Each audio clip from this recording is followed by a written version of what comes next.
अस्सलाम वालेकुम स्टूडेंट्स, कैसे हैं आप सब। तो नर्सिंग नॉलेज हब में आपका वेलकम है। आज मैं आपको बताने जा रही हूँ मोस्ट इम्पॉर्टेंट चैप्टर फार्माकोलॉजी का, जो है ड्रग्स फॉर डायबिटीज़।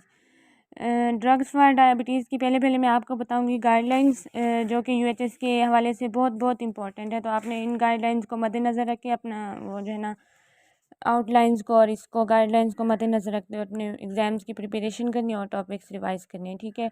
तो मैं आपको गाइडलाइंस बताती हूँ कि पहले हमारे पास है overview of type 1 and type 2 diabetes है। उसके बाद हमारे पास क्लासिफिकेशन है डायबिटीज़ की, जो है ना क्लासिफिकेशन, ये बहुत इंपॉर्टेंट है एससीक्यूज़ के लिहाज से भी और एमसीक्यूज़ के लिहाज से भी। उसके बाद हमारे पास है इंसुलिन और इंसुलिन एनालॉग्स हैं। उसके बाद हमारे पास है हमने इंसुलिन और इंसुलिन के एनालॉग्स को, उनकी पीक वैल्यूज़ को, उसके बाद उनके मैकेनिज़्म को, हमने उनके इंसुलिन रिलीज़ जो है ना उसका मैकेनिज़्म हमने वो अच्छे से रिवाइज़ करना है, याद करना है, क्योंकि ये यूएचएस के लिहाज से बहुत इंपॉर्टेंट टॉपिक है। उसके बाद जो इम्पोर्टेंट है ना, वो यूएचएस में जो रिपीटेड क्वेश्चन है वो है प्रिपरेशंस।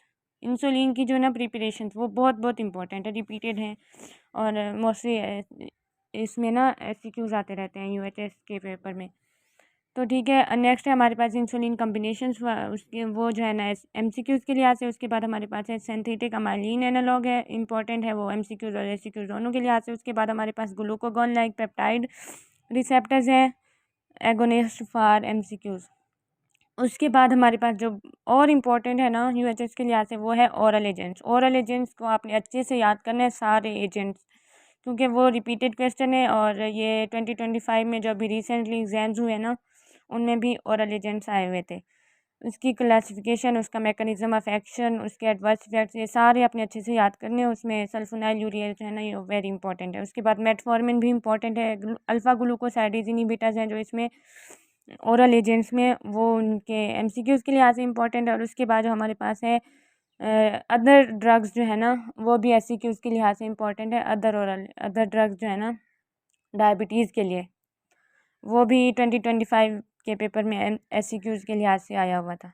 ठीक है स्टूडेंट्स, तो ये सारी हैं आपकी गाइडलाइंस। आप इन्हें एक बार फिर से देख सकते हैं, आप इन्हें नोट भी कर लीजिएगा क्योंकि ये काफ़ी इंपॉर्टेंट है।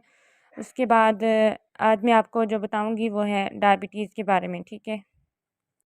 तो जी स्टूडेंट्स, अभी मैं आपको बताती चलूँ डायबिटीज़ की डेफिनेशन। तो डायबिटीज़ है क्या असल में?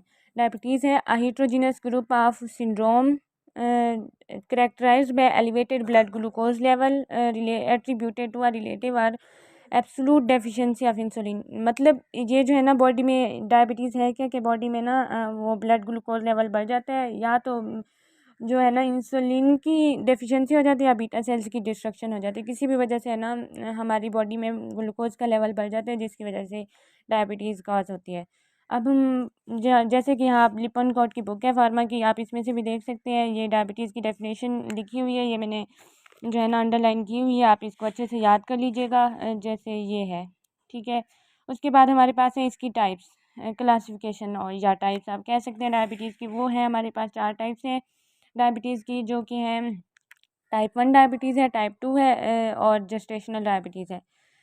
तो पहले मैं आपको बताती चलूँ जेस्टेशनल डायबिटीज़। जेस्टेशनल डायबिटीज़ क्या है? Intolerance of carbohydrate intolerance with onset और फर्स्ट रिकॉग्निशन ड्यूरिंग प्रेगनेंसी। मतलब जेस्टेशनल डायबिटीज़ है कि ना ड्यूरिंग प्रेगनेंसी हमारे पास जो ग्लूकोज का लेवल बढ़ जाता है, वो है जेस्टेशनल डायबिटीज़। इसके बाद हमारे पास है टाइप 1 और टाइप 2 डायबिटीज़। इनका जो है ना नेक्स्ट पेज पे हमारे पास लिपनकॉट की फार्माकोलॉजी की बुक में नेक्स्ट पेज पे हमारे पास इनका डिफरेंस दिया हुआ है, ये आप अच्छे से देख लें। ये बहुत बहुत इंपॉर्टेंट है, आपने इसको अच्छे से करना है। ये एससीक्यूज़ के लिहाज से भी वेरी इंपॉर्टेंट है और ये रिपीटेड क्वेश्चन है उसमें यूएचएस में, ठीक है। तो आप इसको अच्छे से कर लें। ये हमारे पास सिर्फ फार्मा में इंपॉर्टेंट नहीं है, हमारे पास एएचएन में भी काफ़ी इंपॉर्टेंट है और पैथो में भी, ठीक है। तो आप इसको अच्छे से देख लेंगे। तो अभी मैं आपको बताती हूँ टाइप 1 के बारे में। टाइप 1 जो होती है, ये हमारे पास मोस्टली अफेक्ट करती है चिल्ड्रन को और यंग एडल्ट में जो है ना मोस्टली ये पाई जाती है। इसमें जो है ना टाइप 1 में जो है ना इंसुलिन की डेफिशिएंसी हो जाती है, बीटा सेल की डिस्ट्रक्शन जो है ना हमारे पास टाइप 1 जो है ना इसमें हमारे पास बीटा सेल जो होते हैं उनकी डिस्ट्रक्शन हो जाती है, जिसकी वजह से इंसुलिन की डेफिशिएंसी हो जाती है और हमारे पास हाइपरग्लाइसीमिया हो जाता है। और जो है ना बॉडी में ब्लड ग्लूकोज लेवल बढ़ जाता है। उसके बाद जो है ना हमारे पास जो उसके हैं टाइप 1 डायबिटीज़ में उसकी सिम्टम्स में हमारे पास जो 3 इम्पोर्टेंट सिम्टम्स है उसमें पॉलीडिप्सिया है, पॉलीफेजिया और पॉलीयूरिया है, और जिसमें ना वेट लॉस भी हो जाता है। ये 3 सिम्टम्स जो कि अंडरलाइन किए गए हैं ये वाले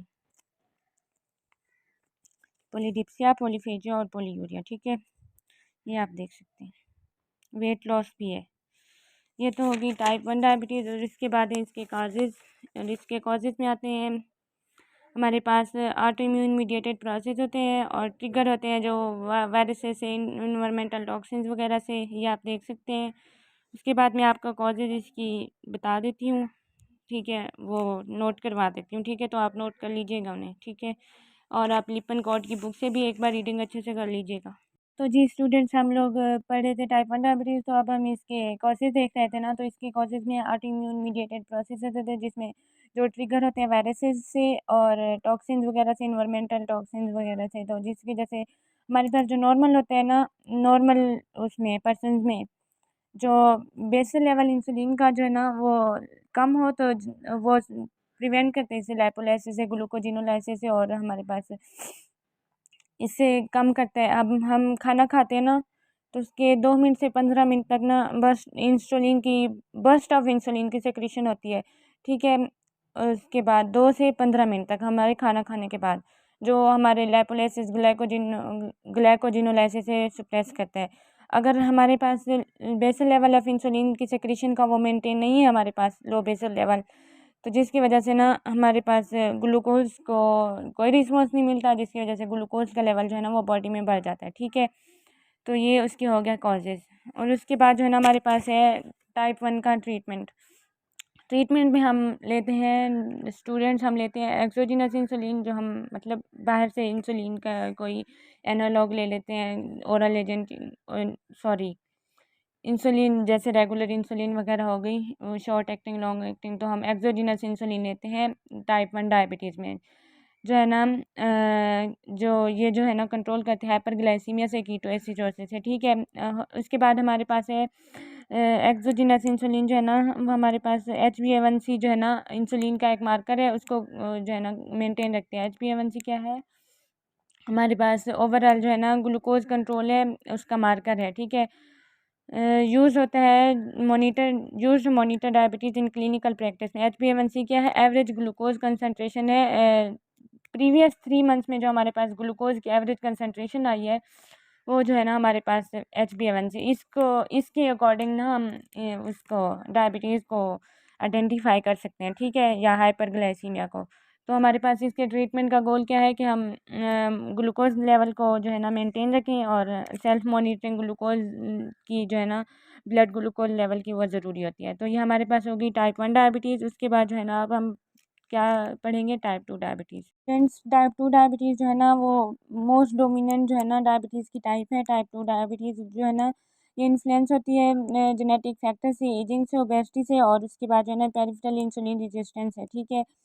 टाइप 2 डायबिटीज़ जो है ना 90% से ग्रेटर उसके चांसेस होते हैं टाइप 2 डायबिटीज़ के। टाइप 2 डायबिटीज़ जो है ना ये कीटोएसिडोसिस कॉज नहीं करती, लेकिन इसकी जो है ना अदर कॉम्प्लिकेशंस हो सकती हैं, जैसे कि नेफ्रोपैथी, रेटिनोपैथी, ये सारी कॉम्प्लिकेशन इसमें हो सकती हैं।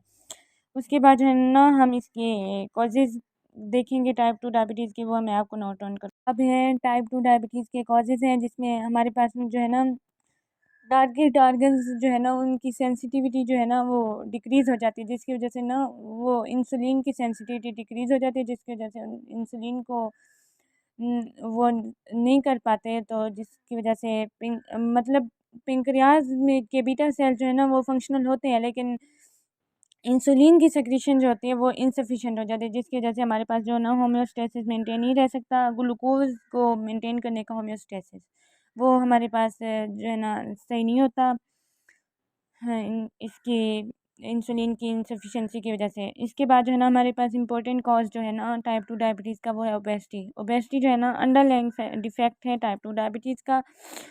इसमें जो है ना इंसुलिन की रेजिस्टेंस हो जाती है, मतलब इंसुलिन की सेंसिटिविटी कम हो जाती है, ठीक है। तो ये है इसके कॉजेज़ टाइप 2 डायबिटीज़ के। अब हम इसका देखेंगे ट्रीटमेंट। स्टूडेंट्स टाइप 2 डायबिटीज़ के ट्रीटमेंट में हमारे पास आता है कि हमने पहले तो हमने ब्लड ग्लूकोज लेवल को मेंटेन रखना है नॉर्मल लिमिट्स में। उसके बाद जो इसके कॉजेज़ थे ना हम उनको जो है ना मॉडिफाई कर देंगे। जैसे कि हमारे पास ओबेसिटी उसका कॉज था तो हम वेट रिडक्शन कर देंगे। उसके बाद एक्सरसाइज से हम इंसुलिन की रेजिस्टिविटी को कम कर सकते हैं। उसके बाद जो है ना हमारे पास डाइटरी मॉडिफिकेशन, जैसे कि हम फैटी फूड्स को अगर ना इनटेक करें उनका ज़्यादा, तो हमारे पास डायबिटीज़ जो है ना टाइप 2 डायबिटीज़ को ट्रीट किया जा सकता है। उसके बाद हमारे अदर एजेंट्स में ओरल ग्लूकोज लोअरिंग एजेंट्स हैं, जिसमें हमारे पास जैसे कि सल्फोनाइल यूरिएज वगैरह आ जाते हैं, अल्फा ग्लूकोसाइडेज इनहिबिटर्स, ये सारे हमारे पास है ओरल ग्लूकोज लोअरिंग एजेंट्स, तो ये हम यूज़ कर सकते हैं। उसके बाद इंसुलिन थेरेपी भी हम यूज़ कर सकते हैं, जिसमें रेगुलर इंसुलिन वगैरह आ सकते हैं, short acting long acting insulin. उम्मीद करती हूँ स्टूडेंट्स आपको समझ आया होगा।